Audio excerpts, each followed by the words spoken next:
Yo, Shaggy. Yo, Cuz. Family. Yeah, I know this. I me say family. Sure. If I want thing, me hate a fern killer. Me no believe in a fern killer. Family. I me say family. Me love me family, them do me heart.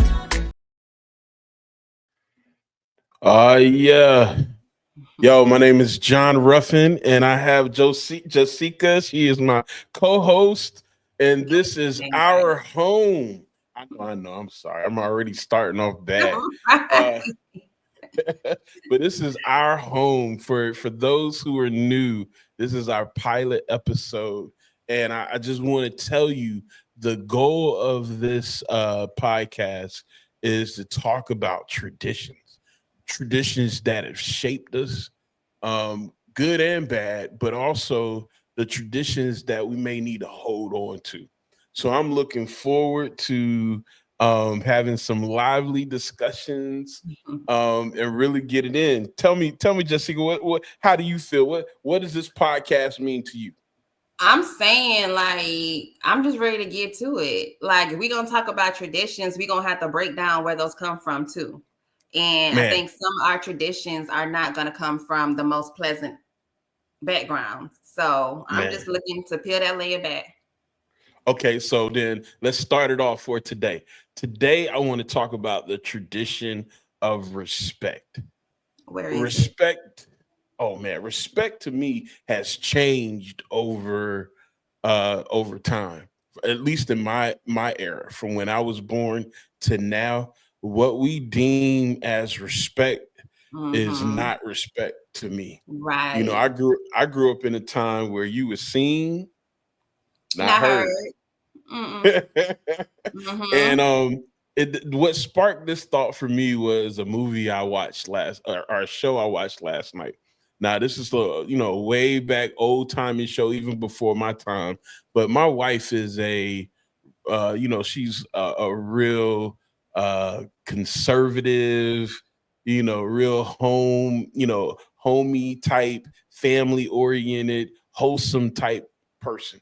And so we were watching Little House on the Prairie Christmas special. And I was just kind of listening to the show, and every other word is yes, pa, no pa, it's being so polite, asking for permission, waiting your turn before you talk. And I'm like, man, is that real? Is that real? What is that something we should be doing? I don't know. What are your thoughts, Jessica? It's definitely something we should be doing. But I mean, I just want to make sure, was it also yes, ma, no, ma? Or was it it was yes, ma. Oh, okay. Yeah, there was some yes mas in there. I think Little House on the Prairie. So yeah, educate. Wait a minute. You never watched Little House on the Prairie? Never. I have heard of it. I have never watched it. Nothing about it piqued my interest. I got you. Well, hey, and it wouldn't be something typically I would watch either. But when you watch a show, you kind of get into it, right? Just by watching it. So yeah, I ain't gonna lie. I was sitting there like, man, what's about to happen next? Right. Yeah. So like in this particular episode, everyone was trying to buy a gift, and they were sacrificing something important to them in order to get that gift. But just so happened the gift that they were giving was the thing they needed. Was the thing that the other person needed that the other person was sacrificing. So one person sacrificed their horse to get a stove for her mom, but her dad bought a saddle for her horse that she no longer had. Wow. Yeah, so it was one of those cute. things. Now you got me interested in the story. See, there you go. I like that. Yeah. But let's bring it to our era though. When we were growing up, kids did not hang with adults. Not at all. They didn't jump into adult conversations. Right. You better not. What happened to that? Popped in the mouth, or you risk getting put out the house. I mean, no, you don't want that embarrassment. No. But what happened to that? That's a really good question. Because I remember, like, even growing up, like with my mother, and like she would always have like house parties and stuff like that, for the grown folks her age, but Right. kids was upstairs, and y'all better not come downstairs. Like this is where Right. the adults where if you come downstairs, somebody need to be dying. Right. So Right. yeah, like where did that go? And then even like when you're talking about Little House on the Prairie, the yes, Paul, whatever, yes, ma'am, no, ma'am, sir, like that's what it was for me. And I still do that to this day to my elders. Right. But Well, yeah, to your point, a lot of this younger generation, no respect. Yeah, they feel like they have a right. I wish you would call me by my first name without adding a title or something to it. Like, I ain't want to have no friends. Oh my goodness. It is crazy to me. Cause see, okay, when I was younger, like what you said, you get sent upstairs. But if you just so happen to get the opportunity to sit by the doorway where the adults are talking, and yeah, you may be getting into the conversation, but if you so choose to butt in, you in trouble. Yes, you knew to sit there and take all of that good gossip in and not say a word. And not say a word. But how did we know that though? How did we know that? So did we know to sit there and be quiet because I don't know, did our parents, what did they do? How do we learn Popped us in the mouth? They popped us. We got one good pop in the mouth, and we realized, that's all he took. Hey, you better knew. Shut up. You might be onto something. Yes. But now we don't hit our kids, And so I think what happened is these kids, they getting a little bold. Right. I could be I love my daughters. I have 3 of them. Of course. 15, 14, and then 6. Oh. And I'm telling you, I know. So sorry. That third one, it was a surprise. That's a big old okay. Yeah, everybody know that third one was a surprise. I love her though. She my road buddy. That's my road buddy. Like she do everything I do. But man, just the other night I was talking to my wife, and my daughter comes from down the hallway. She was in her room listening to our conversation, and then she comes in and puts her 2 cents into what we were talking about. And I'm just looking at my wife dumbfounded, like, do I let her have an opinion, or do I get up and scold her? You know what I mean? Like, what do I do? My reaction, everything in me is like, I know she didn't, just because that's where I came from. That's still ingrained in me. Even though she did have a good point, though.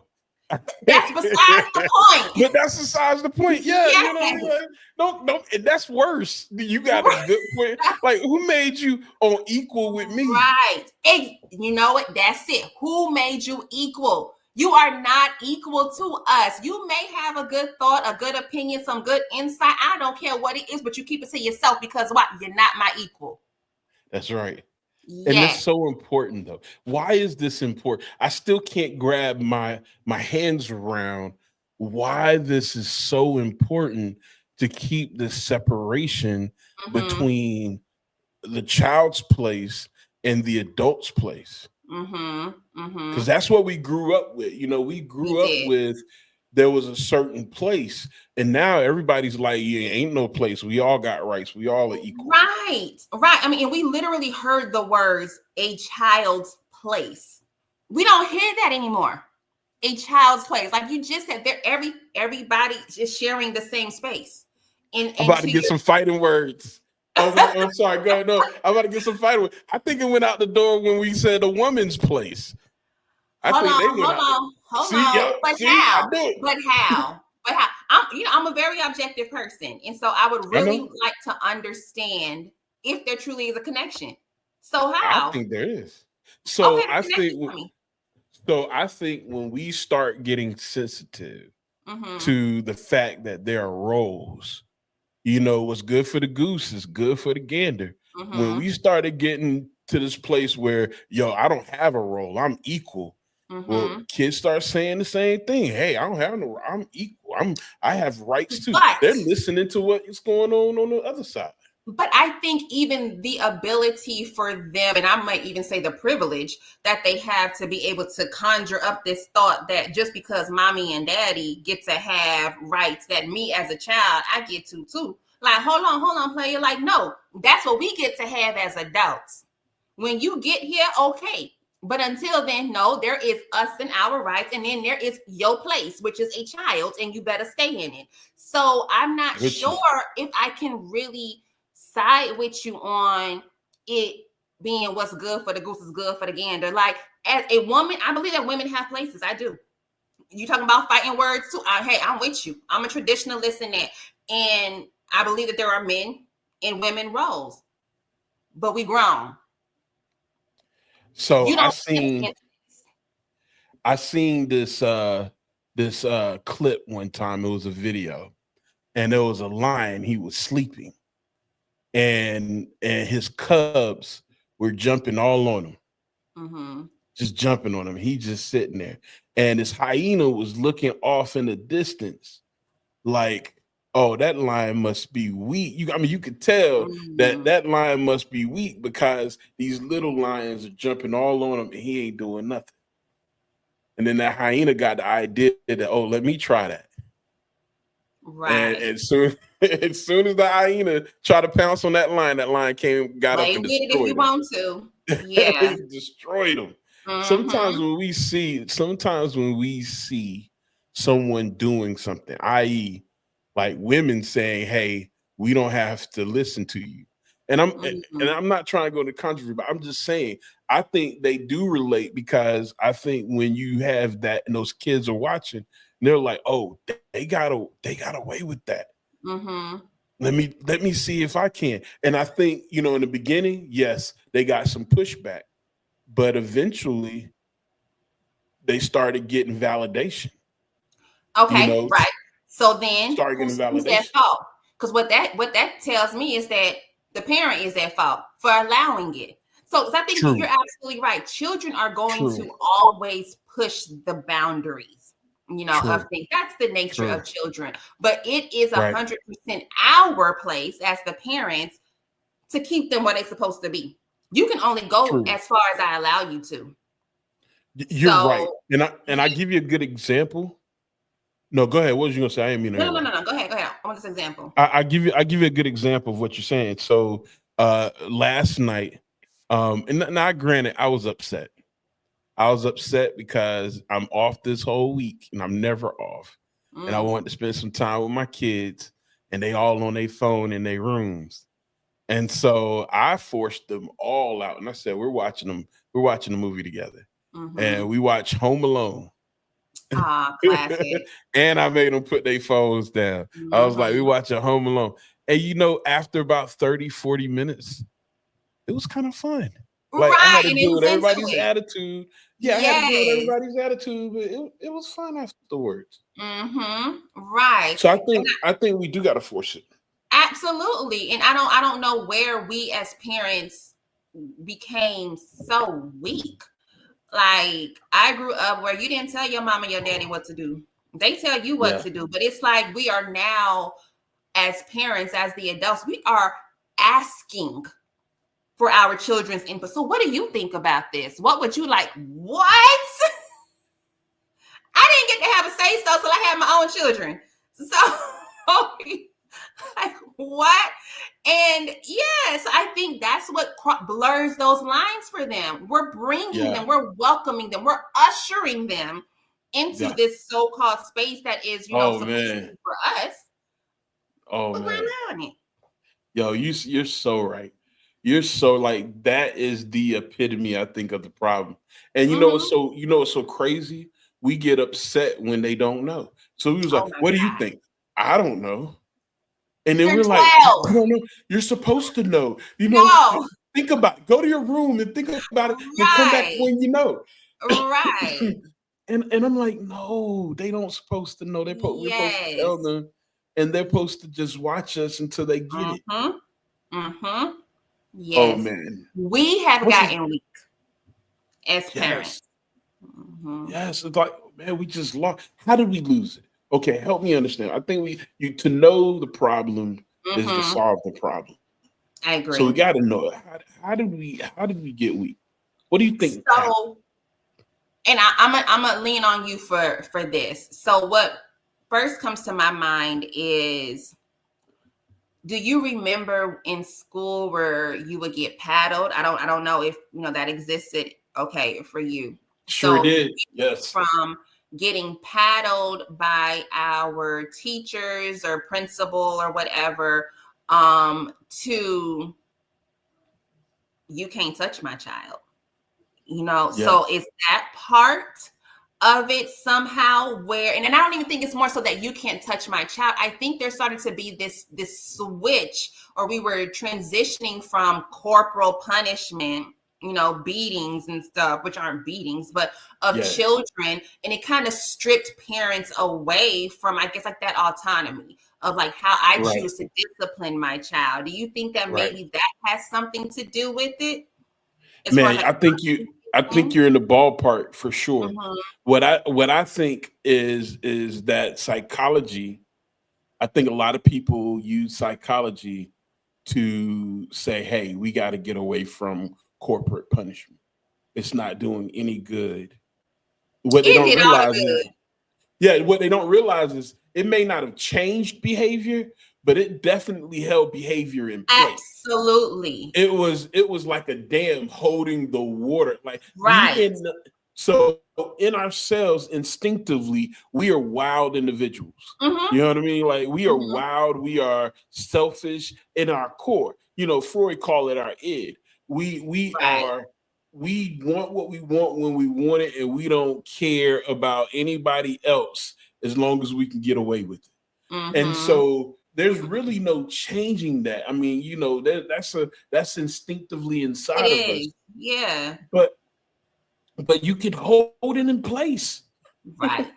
You can hold it in Right. place. And I think psychology missed it. I think those Mhm. PhDs back in the day that was preaching that message, like you don't use corporate punishment, you don't spank your kids, was thinking that I think they had maybe they had good intent. I'm gonna assume Mhm. they had good intentions, but I think they were thinking of changing behavior, but they don't realize that you also don't open up the floodgates either.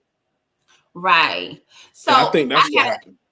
I had a conversation one time with my really, really close friend, and he was saying, well, I think I was sharing with him that I definitely beat my kids. I did. And however, my baby did not, she was the child who did not need spankings. Like she was the child where all you had to do was express your disappointment in her, and that was punishment enough for her.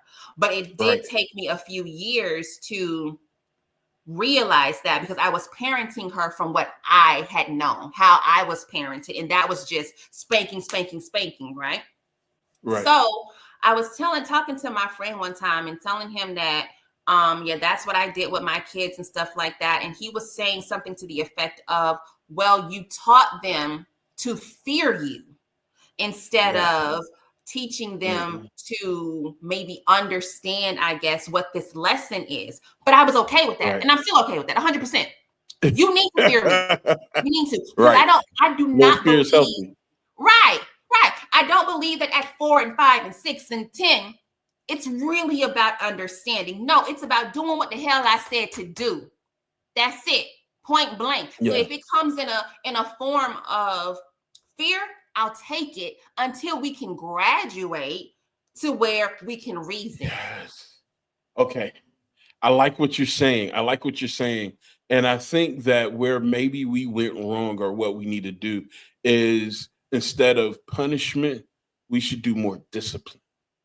See, Mm, it's easy to there punish. is a If distinction. I'm mad, if I'm mad at Yes. you, man, grabbing a belt and spanking you is easy. So I can easy. get your attention, but what may be harder is thinking of a way to develop a creative lesson that Right. brings the message home. There's this one famous discipline lesson that a parent did that seemed to be really that worked. So a parent caught a guy caught his son smoking a cigar, Mhm. right? And and he wants to teach him a lesson that smoking isn't good for you. So he goes and buy a whole box of cigars. I heard of that. Yeah. Yeah, and he made him smoke That was so as retarded. many as he could until he couldn't smoke no more. Yeah. And it made him completely dog sick. I don't. Okay, so That's extreme. That's extreme. But you can do creative stuff. Agreed. That will make them realize, like, okay, I can't make this mistake anymore. Agreed. My oldest, case in point, my oldest had. Oh, so speaking of the respect thing, right? So one of the things that I grew up with wasn't no closed doors in bedrooms and in the houses. Right. Yeah. I know where you going with this one. Any black home, you already know. Black home, right? You already know. Not in my house. Not in my house. My door. Yes. Yeah. Go ahead. I know. Go. Let them know. You already For know. those that don't know, let them know. Do not close that door. So my oldest had a habit of when she got disciplined, when she got punished, when she got something taken away from her, she would go to her bedroom and she would slam the door. Yeah. Right? Slam the door. Right. Not just close it. You would slam the door. So I got tired of telling her to stop slamming my door. I took the door off the hinge.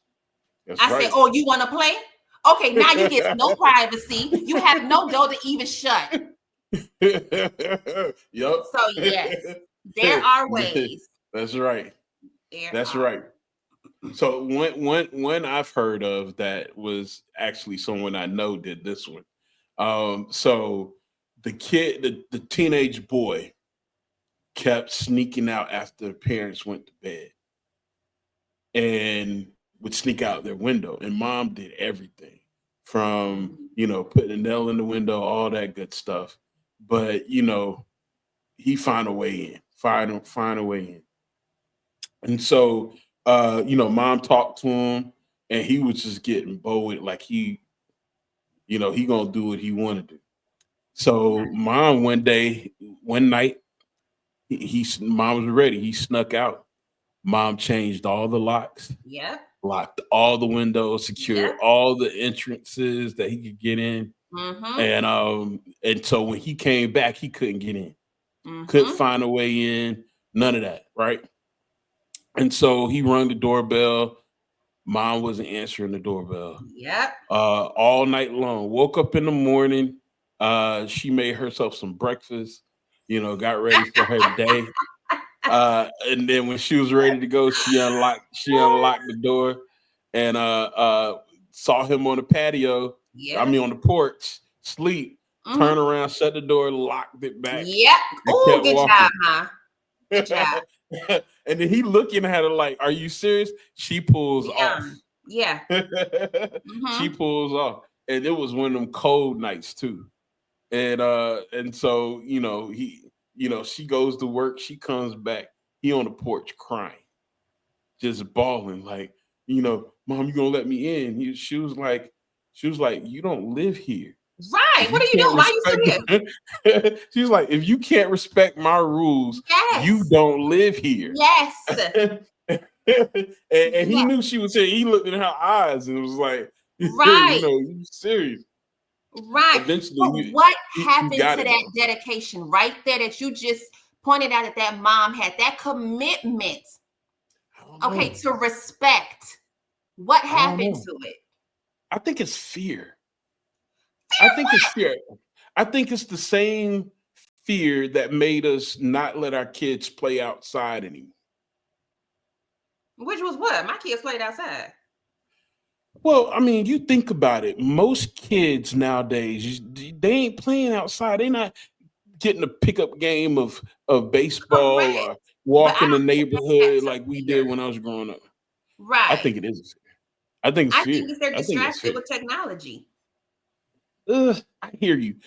It's almost what came first, the chicken or the egg. But I'm going to tell you, as a parent, before I gave my kids technology, I was afraid of letting them outside. Yo, I was outside. When I was like 8 years old. Less. Yeah. Right. I'm outside playing all day, not coming home till the street lights come on. But there's a fear in me that you know, I don't know. There's so much danger out there nowadays. Now that you can't trust people. People, you know, this world has gotten so dark that you can't try. I don't want to leave my kids to the world to discipline. 'Cause I can't trust. When I was growing up, my mother and my grandma knew everybody in that street. Yes. They hung out, they spoke, they had each other's phone numbers. That, you know, there was someone was on the porch, that old retired lady that sat on the porch that watched the neighborhood, knew who was coming in and who was going out. We don't have that no more. We don't. Yeah. That's You're right. That's a traditional thought. That is. It is. We're gonna hit that. We're gonna have. I'm telling you, you need to write that one down. They need to go on our list. What happened to Miss Patty? Right. What happened to that lady that was watching the neighborhood? Absolutely right. And I even told my close friend about that too. Like you just said, we were out all day during the summer. And I mean, I had an older sister, but I mean, we weren't close. But I mean, I was out at 4 years old, 5 years old, 6 years old, you know, with the rest of the hood kids, right? All day. But there was a certain code that we had growing up back then, which was like you just said, everybody in the community knew everybody. Everybody knew whose kids those are, whose little boy that is. And if they get caught messing up, that person's going to go and say something to their mama or their daddy, or they're going to be able to handle it themselves until their mom and daddy get home. Yes, everybody looked out for everybody. There was even a code of you don't mess with kids back then. At least from in the community that I came from, kids was off limit. And I came from some of the most struggling, I'll say, areas. But kids were always a no. That's right. That's right. You don't mess with kids and old part of women. respect. Yes, You that just is don't gone. mess with them. Right. It's gone. For kids and old people. Yes, you are absolutely right. And What we happened? don't have that. Can I say that the world is worse than it was when I was growing up? Yes, I can. I absolutely can. Yeah. However, I do still think that there are provisions maybe that you can make. For example, like I said, my kids were outside. We learned in one of the neighborhoods they grew up in that there was a sex offender on the street behind us. And you know, back in our day, there was no registry for sex offenders. Right. So you just happened to hear it through the grapevine. But now there's a registry on the back of our street. But I still told my kids, go outside and play, but you better not go on that street. Yep. You know, you stay away from their yard. Yes. You stay away from their yard and you don't talk to them. You didn't say don't talk to strangers. You like, don't you talk to Mr. So-and-so. Like you called him out. And all the kids knew. 19. Yeah. All the kids knew.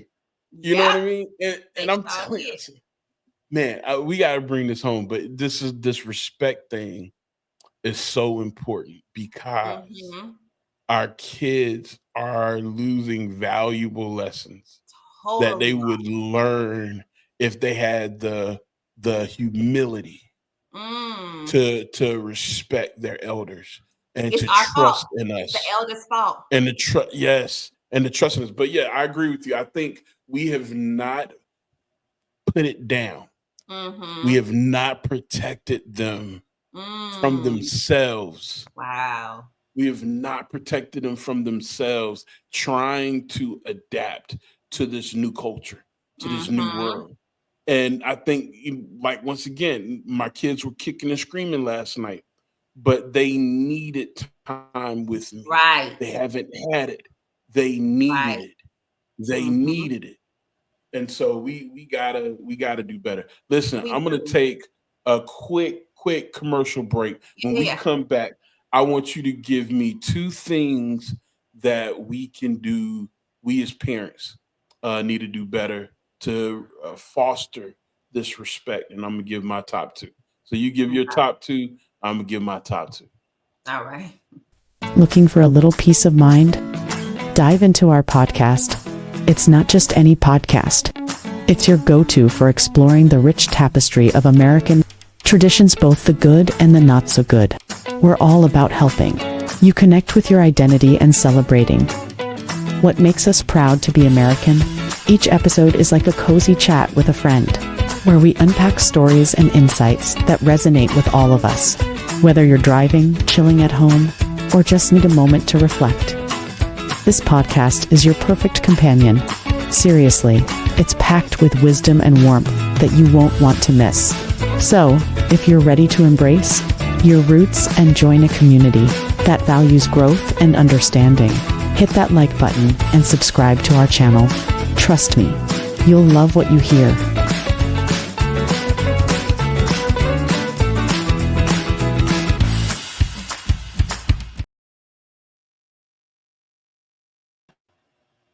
All right, and we're back. Okay, so I hope you're ready. I gave you some time. Top Okay. two Top things. two. So, if I had to say anything, I would say I think parents need to be committed to the discomfort.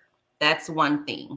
It is inconvenient. It really is, as a parent, on you to discipline your child.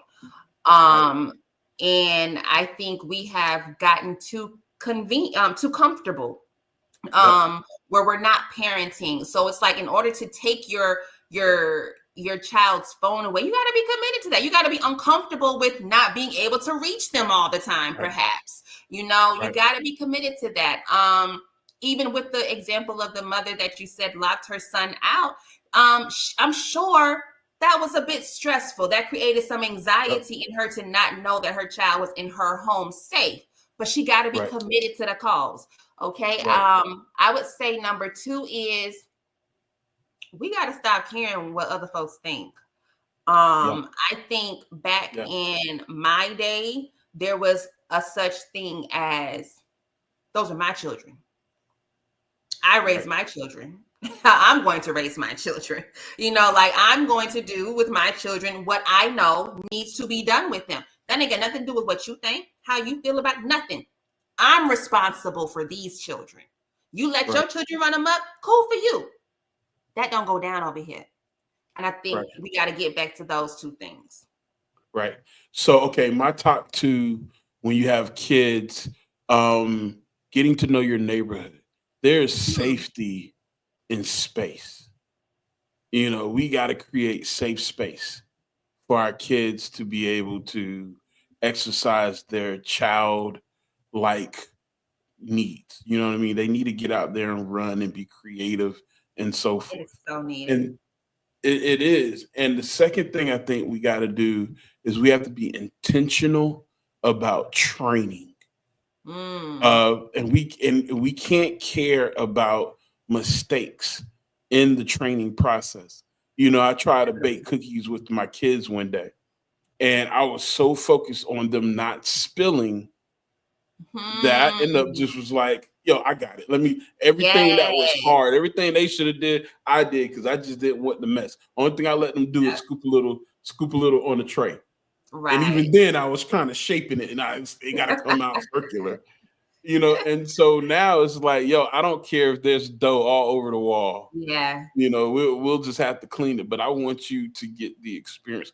I want you to learn, and I want to be your teacher. Not the computer, not technology, not someone down the street. I want to be your teacher, and I want to be able to teach you everything so that when you feel like, hey, I need to learn something, I know who to come to. Man, Jessica, knocked it out of this was park. Cool. This was fun. Yeah. This was fun. Yeah. All right, guys out there, remember to like and subscribe. This encourages us to do more. We're getting ready for a whole season of stuff that is going to really be exciting and be informational.